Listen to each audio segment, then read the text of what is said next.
সাহাবায়ে কেরাম রাদিয়াল্লাহু তাআলা আনহুম যখন গুনাহ হয়ে যেত সাহাবাদের থেকে, কতটা বেশি ভয় পেত। আল্লাহ নবী সাল্লাল্লাহু আলাইহি ওয়াসাল্লাম বলছেন, একজন মুমিন নিজের ক্ষুদ্র গুনাহকে, তিরমিজি শরীফের রিওয়ায়াত, একজন মুমিন নিজের ক্ষুদ্র গুনাহকে এমন মনে করে যেন তিনি গুনাহ করার পরে একটা পাহাড়ের পাদদেশে দাঁড়িয়ে আছে, মাথার উপরে বড় চাটান আছে, কখন না ভেঙে মাথার উপরে পড়ে, সেই কারণে সে তাড়াতাড়ি তওবা করে নাই।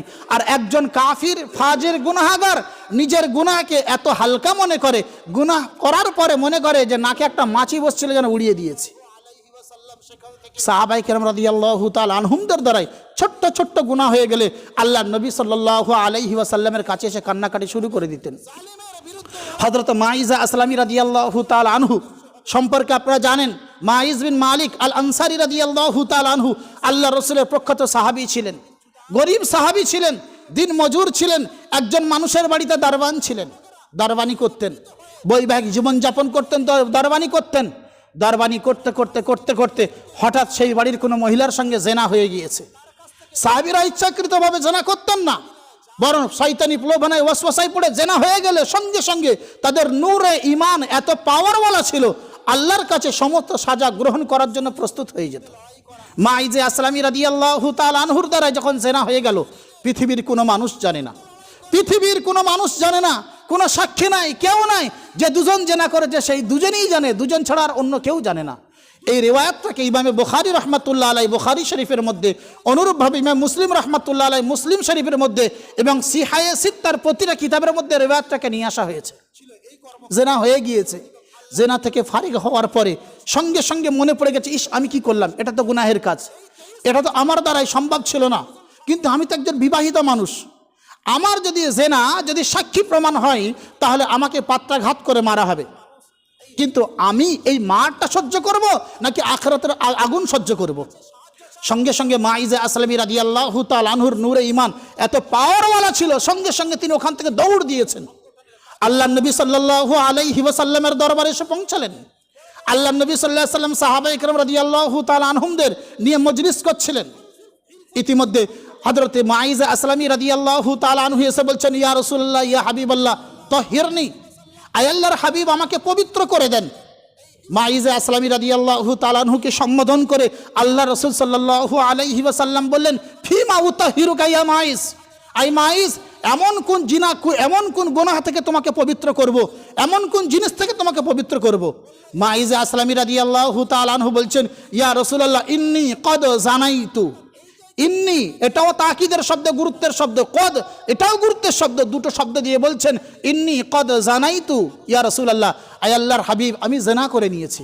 আল্লাহ রাসূল সঙ্গে সঙ্গে মুখ ফিরিয়ে নিলেন, কারণ একজন মানুষের জেনাকে প্রমাণ করে তাকে সাজাপ্রাপ্ত করতে গেলে চারটে কঠিন সাক্ষী লাগে। চারটে কঠিন, কেমন চারটে কঠিন? যে চারজন মানুষ একত্রিত একসঙ্গে এক একভাবে দেখবে, যেমন মানুষ জেনা করে ওই অবস্থাকে দেখবে, তবে তারা সাক্ষী দিতে পারবে। আর যদি এমন চারজন মানুষ এসে সাক্ষী দিয়ে দেয়, তাহলে সাক্ষী দেওয়ার সঙ্গে সঙ্গে আল্লাহ পাক সাক্ষী দেওয়ার সঙ্গে সঙ্গে শরীয়তের পক্ষ থেকে তাকে পাত্রাঘাত করে প্রাণনাশ করা হবে। এটাই হচ্ছে বিবাহিত মানুষের জেনার সাজা। মাইজা আসলামী রাদিয়াল্লাহু তাআলা আনহু বিবাহিত ছিলেন, তিনি কিঞ্চিত পরোয়া করেননি যে আমার জান চলে যাবে, তিনি এইটাই ভেবেছেন যে কিয়ামতের দিনে আল্লাহর জাহান্নামে যদি জ্বলতে হয়, অত কঠিন আগুন আমার সহ্য করার ক্ষমতা নাই, আল্লাহর নিয়ামত জান্নাত আমার হাতছাড়া হয়ে যাবে প্রথম চটকায়, আমি ওটা চাইব না, আমি পৃথিবীর সাজা গ্রহণ করতে রাজি। মাইজা আসলামী রাদিয়াল্লাহু তাআলা আনহু যখন একবার আল্লাহ রাসূল মুখ ফিরিয়ে নিলেন, মাইজা আসলামী ঘুরে এসে দ্বিতীয়বার মুখ দিয়ে বলছেন, ইয়া রাসূলুল্লাহ তাহিরনি, ইয়া রাসূলুল্লাহ ইন্নী কদ জানাইতু। আল্লাহ রাসূল আবার মুখ ফিরিয়ে নিলেন, আল্লাহ রাসূল আবার মুখ ফিরিয়ে নিলেন। তৃতীয়বারে আরেকবার ফিরে এসে বলছেন, ইয়া রাসূলুল্লাহ আমাকে পবিত্র করে দেন। আল্লাহ রাসূল আবার মুখ ফিরিয়ে নিলেন। চতুর্থবার এসে বলছেন, ইয়া রাসূল আমাকে পবিত্র করে নেন। আল্লাহ রাসূল, যা তুই তওবা করে নে, আল্লাহ পাক তো তোকে ক্ষমা করে দেবে। মাইজা আসলামী রাদিয়াল্লাহু তাআলা আনহু আস্তে আস্তে ওখান থেকে হাঁটতে হাঁটতে নিজের বাড়ির দিকে রওনা হচ্ছেন, কিন্তু মন মেনে নিচ্ছে না, কারণ পৃথিবীর বুকে এত বড় গুনাহ করেছি যে গুনাহের জন্য পাত্রাঘাতের হুকুম লাগানো আছে, এমন গুনাহ আমার দ্বারাই হয়ে গিয়েছে, হতে পারে পৃথিবীর মানুষ না জানুক, আমার আল্লাহ তো জানে, এমন গুনাহ যদি পৃথিবীতে লুকিয়ে নেই, আর কিয়ামতের দিন আল্লাহ পাক আমাকে সমস্ত মানুষের সামনে জিজ্ঞাসা করে আমি কতটা লজ্জাবোধ করব। তাই মাইজা আসলামী রাদিয়াল্লাহু তাআলা আনহু অনেকটা দূর চলে যাওয়ার পরে আবার ফিরে আসছেন, এসে বলছেন তাহিরনি ইয়া রাসূলুল্লাহ, আয় আল্লাহর হাবিব আমাকে পবিত্র করে দেন। আল্লাহ নবী সাল্লাল্লাহু আলাইহি ওয়াসাল্লাম তখন সাহাবায়ে কেরাম রাদিয়াল্লাহু তাআলা আনহুমদের মধ্যে যারা ব্রেন সম্পর্কে বিশেষজ্ঞ ছিলেন তাদেরকে বললেন, আরে তোমরা দেখো তো এর মাথা খারাপ হয়ে গিয়েছে কিনা। সাহাবায়ে কেরাম রাদিয়াল্লাহু তাআলা আনহুমের একটা টিম গিয়ে মাইজকে বিভিন্নভাবে চেক আপ করলেন, চেক আপ করে বললেন, ইয়া রাসূলুল্লাহ, না না, মাইজ তো সুস্থ মানুষ, মাইজ তো সুস্থ মানুষ, এ তো ভুল বলতে পারে না। আল্লাহ রসুল বললেন, দেখো তো মদ্যপান করেছে কিনা। অনেক সময় মানুষ মদ পান করার জন্য উল্টো পাল্টা বকে, তার প্রাণ নাশ হয়ে যাবে, তার পরোয়া করছে না, বারে বারে আমার কাছে আসছে, দেখো তো মদ্যপান করেছে কিনা। আল্লাহ রসুল সাল্লাল্লাহু আলাইহি ওয়াসাল্লাম একজন সাহাবীকে ছেড়ে দিলেন, সাহাবীরা তাকে চেক করে বলে, ইয়া রাসূলুল্লাহ মদপান করেনি। আল্লাহ রসুল সাল্লাল্লাহু আলাইহি ওয়াসাল্লাম জিজ্ঞাসা করলেন, মাইজ তুমি কি করেছো, কি জন্য আমার কাছে পবিত্র হওয়ার কথা বলছো। বলছে, ইয়া রাসূলুল্লাহ আমার দ্বারাই জেনা হয়ে গিয়েছে, আমি জেনা করে ফেলেছি। আল্লাহ রসুল বললেন, কেমন। মাইজা আসলামী রাদিয়াল্লাহু তাআলা আনহু সঙ্গে সঙ্গে বলেন, ইয়া রাসূলুল্লাহ ইন্না রাজুলা ইয়াফআলু মাআল মারআতি ইন্না রাজুলা কামা ইয়াফআলু মাআল মারআতি ফাআলতু হাকাযা। আয় আল্লাহর নবী, পুরুষরা যেমন তাদের স্ত্রীদের সঙ্গে সঙ্গম করেন আমিও তেমন করে ফেলেছি, ইয়া রাসূলুল্লাহ আপনি আমাকে পবিত্র করে দেন। আল্লাহর নবী সাল্লাল্লাহু আলাইহি ওয়াসাল্লাম সাহাবায়ে কেরাম রাদিয়াল্লাহু তাআলা আনহুমকে হুকুম দিলেন, হে আমার সাহাবীরা যাও মাইজকে পবিত্র করার জন্য মাকামে হাররার দিকে নিয়ে যাও। মাইজে আসলামী রাদিয়াল্লাহু তাআলা আনহুকে মাকামে হাররার দিকে নিয়ে যাওয়া হলো, খোলা ময়দানের দিকে নিয়ে গিয়ে পাত্রাঘাত করা শুরু করা হলো। করতে করতে করতে করতে ঠিক এমন সময় তিনি পালিয়ে যাচ্ছেন জান বাঁচানোর জন্য, কারণ প্রত্যেক মানুষের জানটা বড় আজিজ, জানটা বড় পেয়ারা, জানটা বাঁচানোর জন্য তিনি আগে চলে যাচ্ছেন। ওদিক থেকে খালিদ বিন ওয়ালিদ রাদিয়াল্লাহু তাআলা আনহু বা অন্য একজন সাহাবী ওদিক থেকে আসছিলেন। হঠাৎ করে উটের গালের হাড় একটা পড়েছিল, সেটা দিয়ে দৌড়ে মাইজের মাথায় মারার সঙ্গে সঙ্গে মাথা ফেটে খুলি উল্টে গিয়ে সঙ্গে সঙ্গে তিনি অজ্ঞান হয়ে পড়ে গিয়েছেন। সেখানে সাহাবায়ে কেরাম রাদিয়াল্লাহু তাআলা আনহুমরা পাত্রাঘাত করেছেন। এই রক্তের ছিটা হযরত খালিদ বিন ওয়ালিদ রাদিয়াল্লাহু তাআলা আনহুর গায়ে এক ফোঁটা পড়ার পরে খালিদ বিন ওয়ালিদ রাদিয়াল্লাহু তাআলা আনহু নাকটা ছিটকে বললেন, ছি, এমন রক্ত আমার শরীরে পড়লো, এমন নাপাক মানুষের রক্ত আমার শরীরে পড়লো, এই কথাটুকা বলেছিলেন। মাইজে আসলামী রাদিয়াল্লাহু তাআলা আনহুকে পাত্রাঘাত করে দেওয়া হলো। তিনি ওখানে শেষ নিঃশ্বাস ত্যাগ করলেন।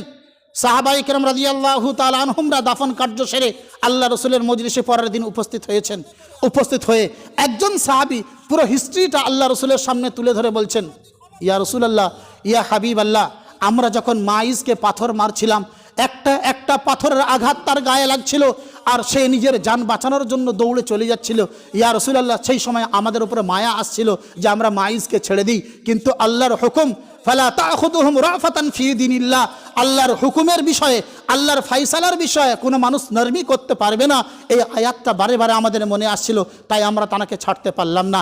ওই দিক থেকে হঠাৎ খালিদ বিন ওয়ালিদ রাদিয়াল্লাহু তাআলা আসছিলেন, তিনি এক ঘায়ে হযরতে মাইজকে মাটিতে লুটিয়ে ফেললেন এবং তার রক্ত গায়ে লাগার কারণে খালিদ বলেছিল, ইস, এইরকম মানুষের রক্ত আমার গায়ে পড়লো ইয়া রাসূলুল্লাহ।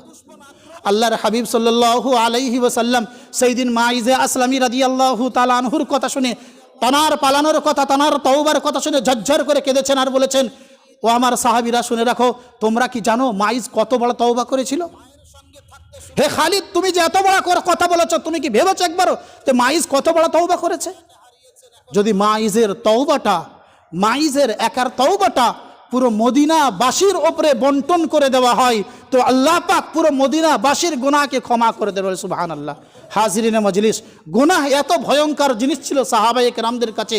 ক্ষুদ্র ক্ষুদ্র গুনাহ, যে গুনাহ সম্পর্কে আল্লাহ ছাড়া পৃথিবীর কোনো মানুষ জানে না, এমন গুনাহ থেকে তারা নিজেদেরকে উন্মুক্ত রাখার জন্য আল্লাহর জান্নাতের আশা রেখে আল্লাহর সামনে গুনাহ অবস্থায় দণ্ডায়মান হওয়াকে নিজে লজ্জাবোধ করতেন। তাই তারা গুনাহ থেকে তওবা করার জন্য এত আগে বেড়েছেন। নিজের জানের পরোয়া করেননি, নিজের বিবির পরোয়া করেননি, নিজের বাচ্চার পরোয়া করেননি। বর্তমান সময়ে আমরা বিবি বাচ্চার মুখে ক্ষুদ্রতম খাদ্য তুলে দেওয়ার জন্য, বিবি বাচ্চাকে পালন করার জন্য শত শত মিথ্যা, শত শত চুরি, শত শত জেনা, শত শত গুনাহ করে ফেলছি, আমরা কোনো পরোয়াও করি না। অথচ আল্লাহ পাক ঈমানদারদেরকে বলছেন, তুবু ইলাল্লাহি তাওবাতান নাসুহা, আল্লাহর কাছে সত্য তওবা তুমি করে নাও, আমি আল্লাহ পাক তোমার সমস্ত গুনাহকে মাফ করে দেব।